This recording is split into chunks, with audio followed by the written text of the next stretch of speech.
Bonsoir, frères.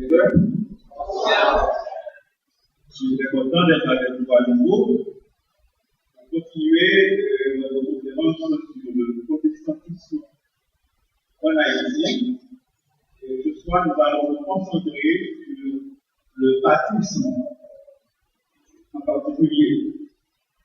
Si dans 2 ans, ce sera le bicentenaire du protestantisme haïtien, dans 9 ans, ce sera le bicentenaire du baptisme haïtien. Et cette semaine, la première église baptiste de Port-au-Prince fête son 178e anniversaire de ministère.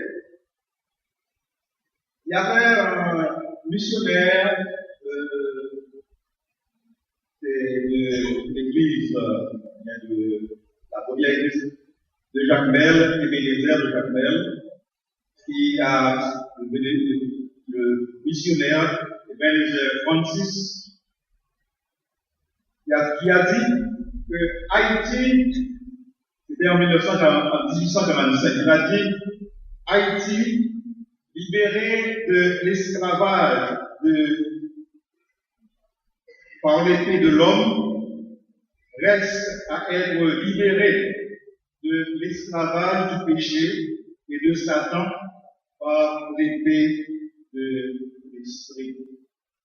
Et nous pouvons comprendre que pendant ces 178 années, on a dû faire face, on a dû mener cette bataille contre les forces de Satan, les forces du mal. Dans son ouvrage magistral, Les pionniers de la lumière, l'histoire du témoignage baptiste en Haïti, 1823-1998, le docteur Aïba Todd Kenais, la cofondatrice du séminaire théologique baptiste d'Haïti, a laissé une œuvre fascinante pour l'œuvre baptiste en Haïti, de son début en 1823 à 1998.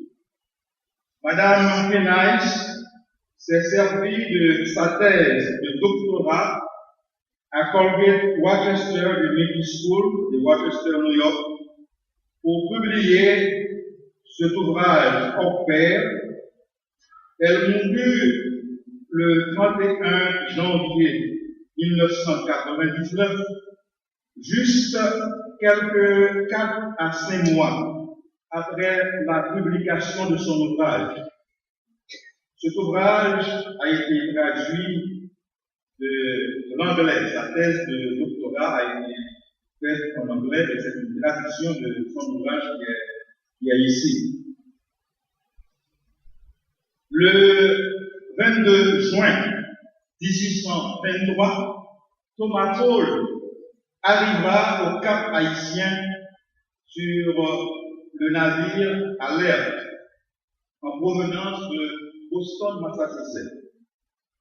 Le roi Henri Christophe était mort 3 ans plus tôt, mais le président Boyer, qui avait réunifié le pays, prit la détermination d'en rechercher la stabilité et la reconnaissance des grandes puissances d'alors qui avaient douté de la possibilité d'une nation d'anciens esclaves de survivre. Il invita même les hommes d'affaires et les partisans noirs américains à venir en Haïti pour échapper aux terreurs et aux souffrances sur la terre libérée de l'esclavage. Cependant, Paul n'était pas venu comme un immigrant, comme un homme d'affaires ou comme un artisan. Il était venu comme le premier missionnaire ou émissaire pour introduire la foi baptiste dans la nouvelle République noire. Il a été envoyé par la Société missionnaire de Massachusetts pour une visite de 6 mois en Haïti, pour étudier comment on pourrait établir une œuvre missionnaire de foi baptiste dans l'île pour faire connaître aux Haïtiens les richesses incommensurables de Christ. Paul avait à son actif des lettres de référence des marchands de New York et de Boston adressées à des hommes de la haute société et à des dirigeants d'Haïti. Il avait aussi une grande quantité de traités et plusieurs caisses de Bibles et de Nouveaux Testaments en français, envoyés par la Société biblique de Massachusetts. Paul a eu soin de voyager avec une Bible de luxe envoyée par la Société biblique américaine comme un don spécial au président haïtien Jean-Pierre Boyer. Il a présenté ses lettres d'introduction au général Mailly, le commandant du Cap haïtien. Il fut reçu avec courtoisie et fut avisé d'aller aussitôt que possible à Port-au-Prince en vue de rencontrer le président personnellement pour le mettre au courant de sa mission et obtenir son approbation. Il prit le bateau pour Port-au-Prince le 1er juillet et y arriva le 4. Il obtint un rendez-vous pour le 15 juillet. Son entrevue avec le président Boyer eut lieu au jour fixé. Thomas Paul et le secrétaire de l'éducation du gouvernement, le général Inginac, discutèrent avec le président la possibilité d'établir une mission baptiste dans l'île. Boyer était apparemment satisfait des lettres de créance de Paul et il était content de recevoir la Bible qui lui avait été offerte. Paul lui expliquait le vrai objectif de sa visite. Il obtint du président la promesse d'une liberté complète et la protection du gouvernement de prêcher la foi baptiste dans le pays. Paul retourna dans le nord le 1er août 1823. Les immigrants et les Haïtiens reçurent la nouvelle du succès de Paul avec enthousiasme.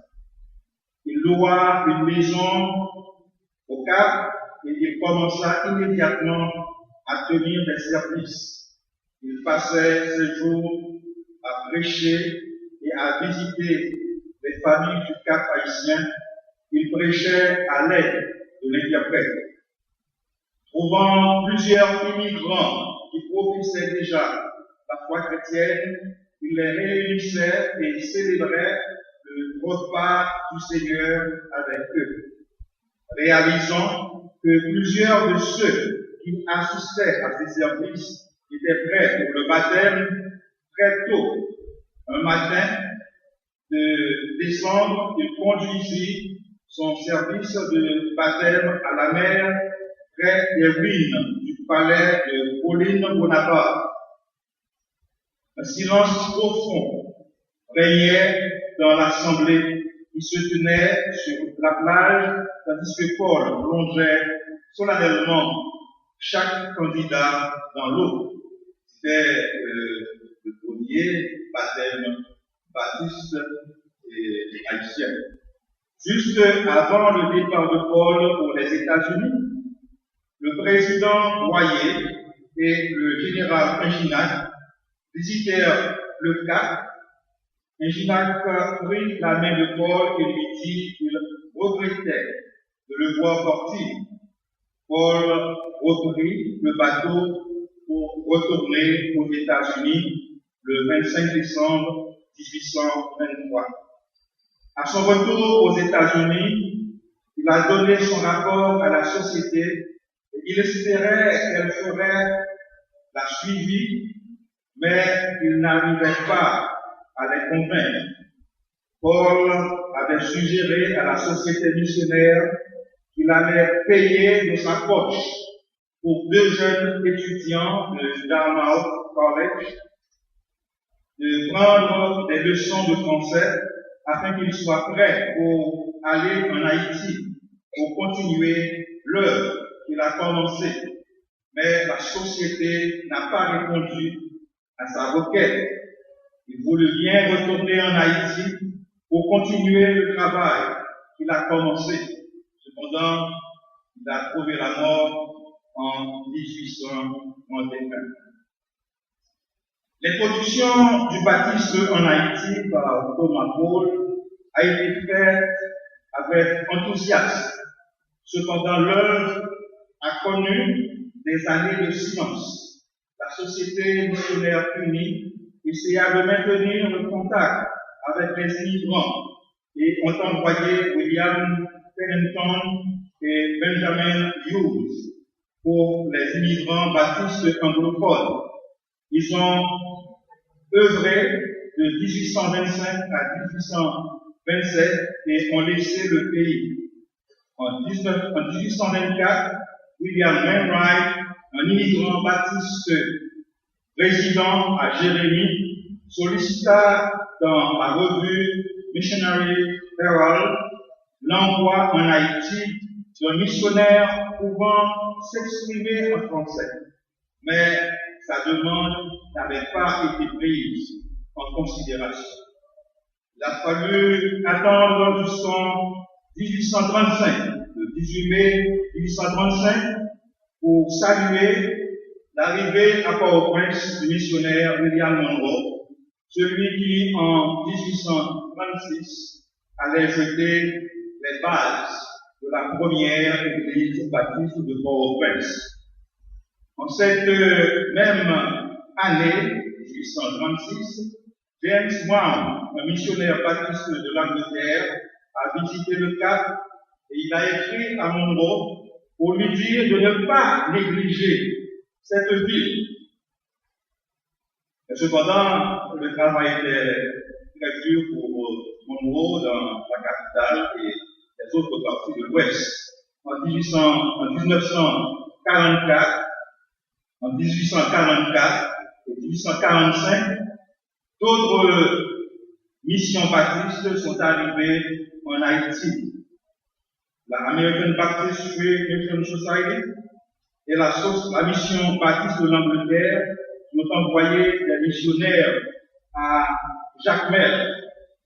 Donc, l'œuvre a continué avec, et on peut dire que après le départ de Paul, ce fut en 1800, avec l'arrivée de Monroe en 1835, il trouva plusieurs immigrants noirs américains qui étaient baptistes.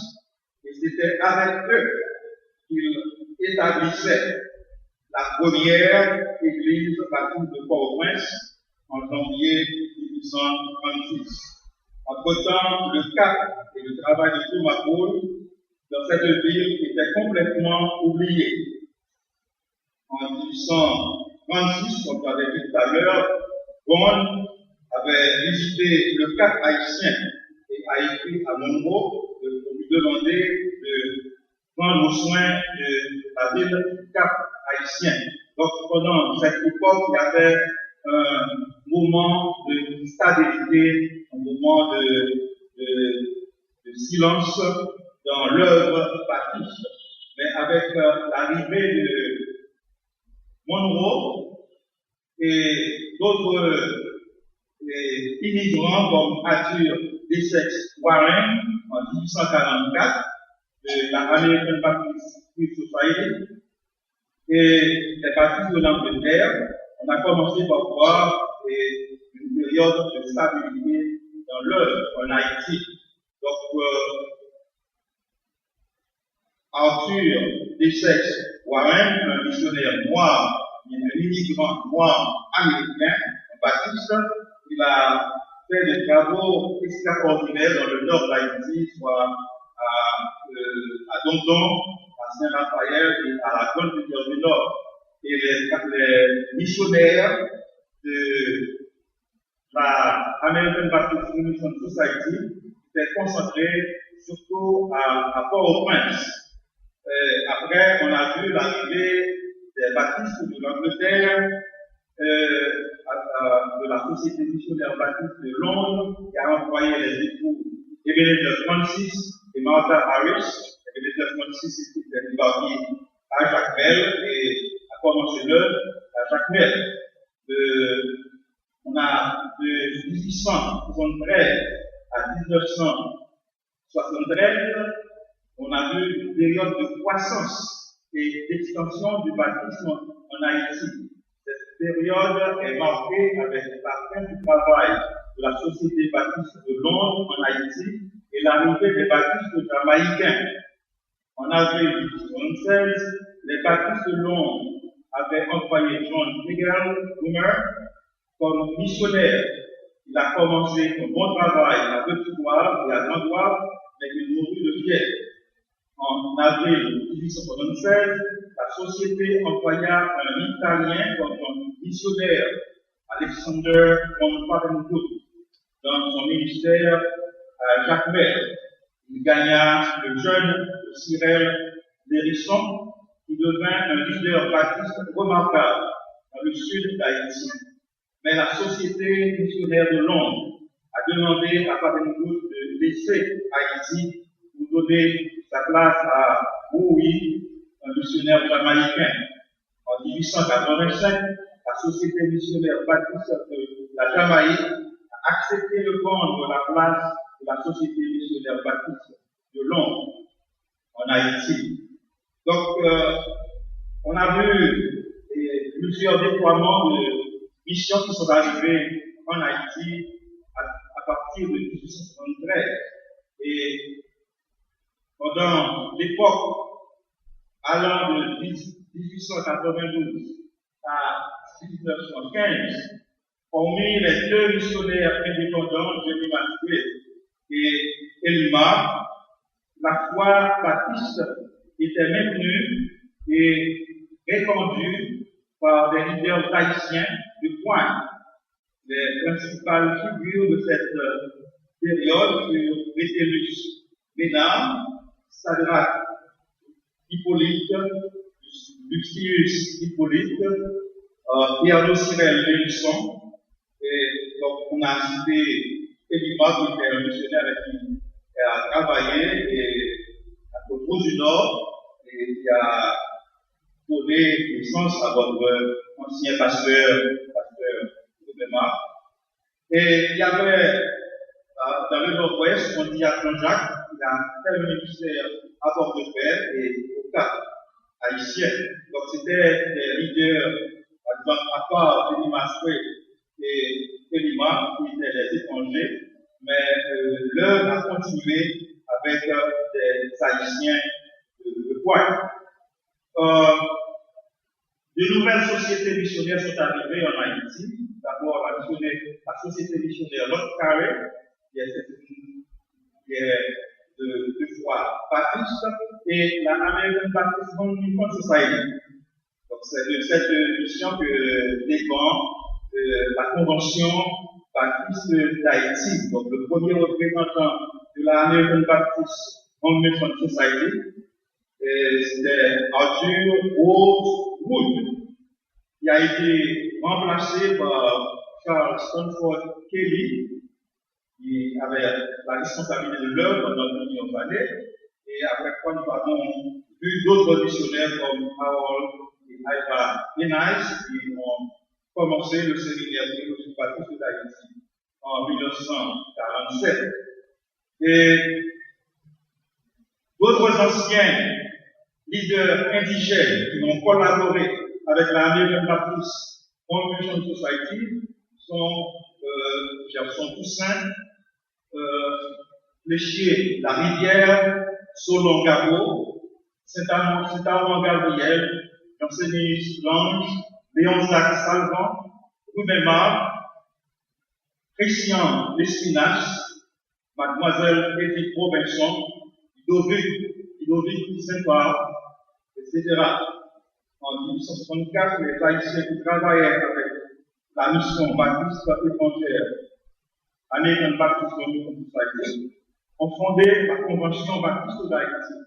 Les principaux auteurs de cette organisation étaient Ernest Délissard, le pasteur Jean-Barnabas Laporte, Élie Dubély, Saint Marseille, Marie-Luce Lacron, Renaud Balsora et Willy Beaufetou, Sauveur Masselin, Magloire Bérousset, Rosy-Claire Cadet, Thomas Cole, Thomas Azul, Christian Lespinache, Ramino Olivier, Deschamps de Ronville, Jean-Abraham Lubin, Marcel Sinclair, Bienfoutil Bruno, Boniface Pierre, Luc Léré, Apollon Noël, Alexandre Bourgeois et le pasteur C.S. Kelly. Et à part American Baptist Mission Society, qui travaillait en collaboration avec la Convention baptiste d'Haïti, nous trouvons d'autres missions étrangères comme la West Indies Mission, qui est devenue UEBH, qui travaille avec la mission évangélique baptiste du Sud d'Haïti, LPSH, la Evangelized Fields Mission, la USM, qui est devenue UEBH maintenant, qui travaille avec UEBH, et la mission baptiste conservatrice. Nous avons trouvé d'autres missions indigènes, le tabernacle baptiste de Jacques Mel, l'église baptiste Aimé Vert, qui marchait avec Normine aussi, la mission baptiste haïtienne organisée par Gerson Toussaint, la confraternité missionnaire baptiste d'Haïti, en 1995, des pasteurs baptistes haïtiens en Floride, sous le patronage de la Florida Baptist Convention, de la Southern Baptist, ont débuté cette mission sous la direction du docteur Renaud Balsora. Elle reçoit aussi l'aide de certains anciens séminaristes du SDH, comme Marcel Sinclair, Sauveur Masselin, Léolin Doxin et Pierre. Dans son ouvrage, Les pionniers de la lumière, Alba Renaïs a rapporté que cette nouvelle mission comptait déjà 200 églises et 20 000 membres. Donc, maintenant, le baptisme a évolué dans le pays comme une toute petite chose et c'est a grandi. Et aujourd'hui, c'est la plus grande concentration, nous avons la plus grande concentration de baptistes dans la Convention baptiste d'Haïti. Maintenant, parlons un peu de l'avenir du baptisme en Haïti. En avril 1974, les baptistes d'Haïti, avec un total d'environ 100 000, ont fêté le 150e anniversaire du baptisme haïtien. Dans 2 ans, comme je dis, ce sera le bicentenaire, ça veut dire en l'an 2023, ce sera le bicentenaire du baptisme haïtien. Nous avions suivi un résumé de l'histoire de l'œuvre baptiste, tout en nous basant sur la thèse de doctorat du docteur Alba Renaïs.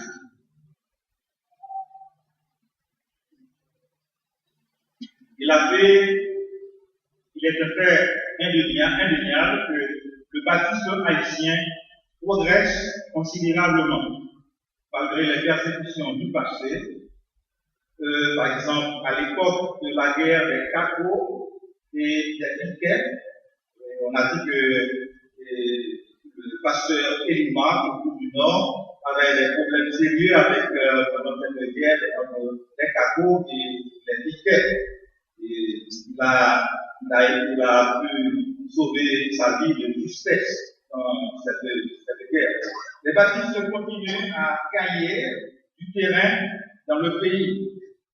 À présent, nous ne pouvons pas parler de persécution ouverte, mais il y a lieu de parler de souffrance spirituelle quand nous constatons la superstition et les fausses doctrines qui font rage dans le pays. Il y a aussi la misère socio-économique et politique du peuple haïtien. Cette situation réclame une action concertée des baptistes.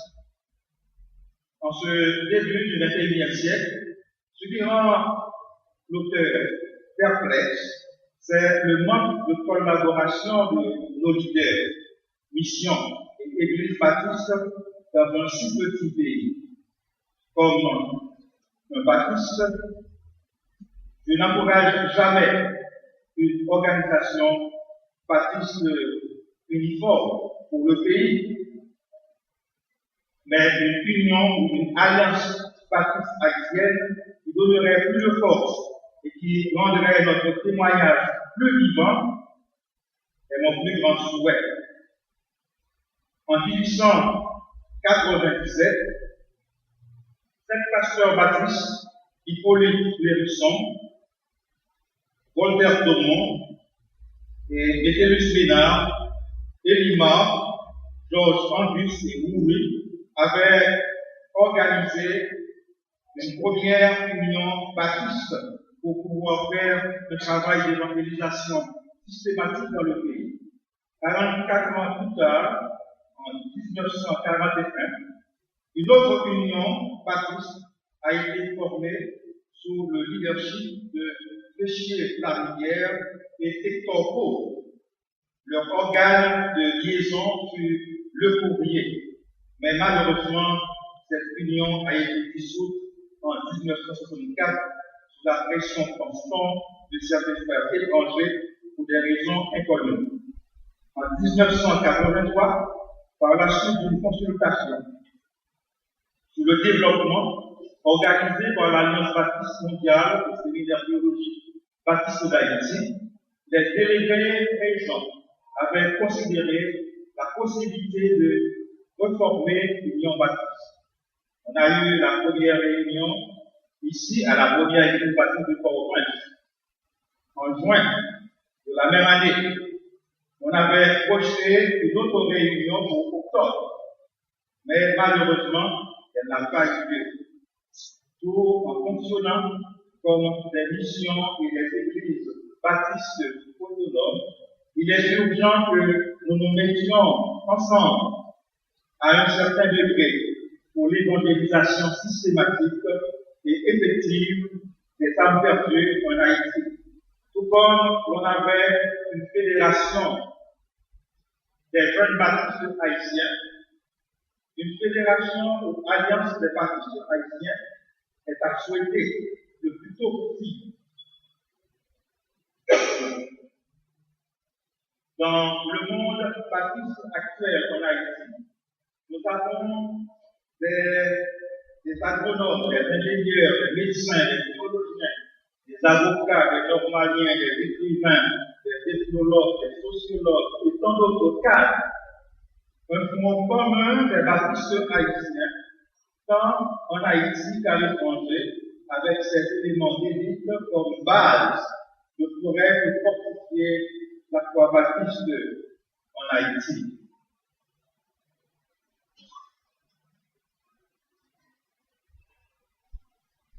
Et maintenant, j'aimerais terminer avec cette question. Pourquoi sommes-nous baptistes? Après notre brève étude sur l'origine et l'expansion du baptisme dans le monde, du baptisme en Haïti, et les principes fondamentaux des baptistes, on n'a pas nécessairement ouvert les principes fondamentaux.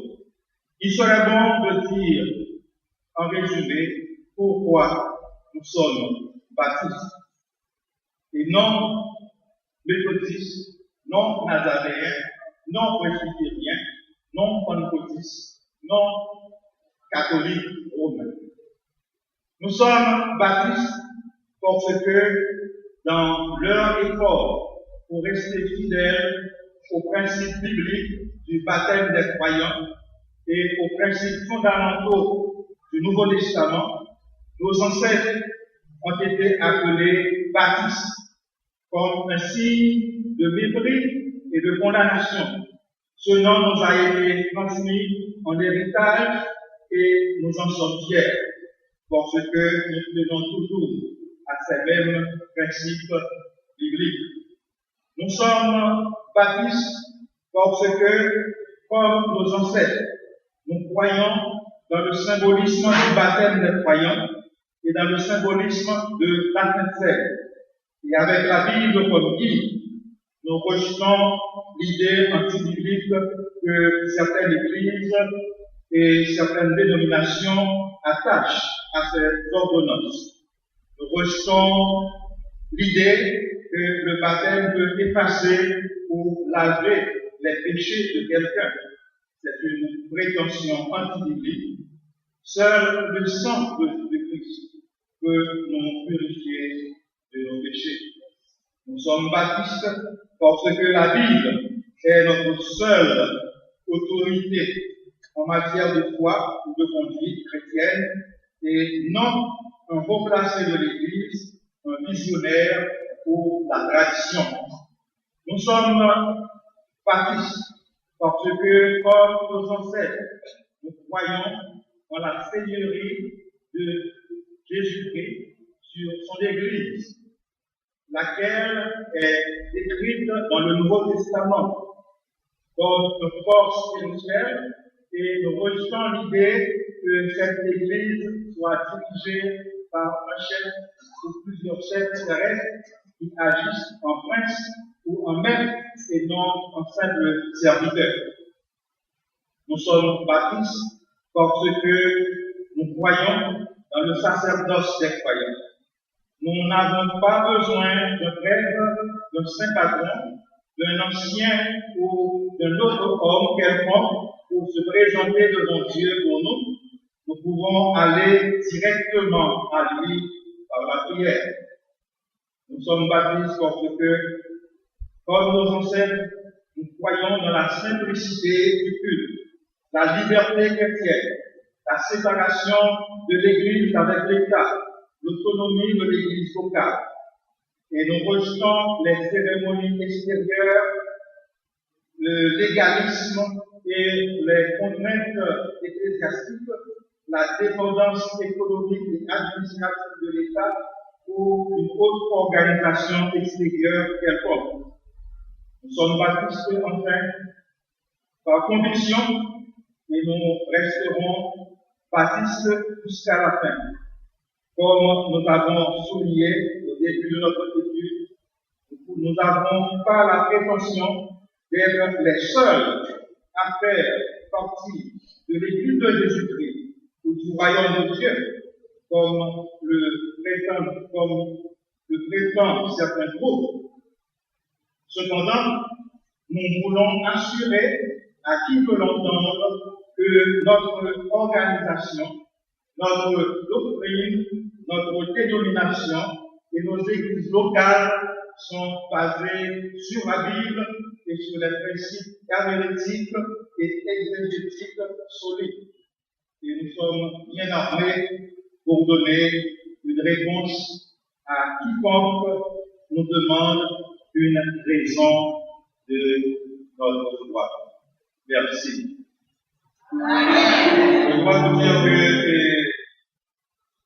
l'ouvrage du docteur Ayba Torpenais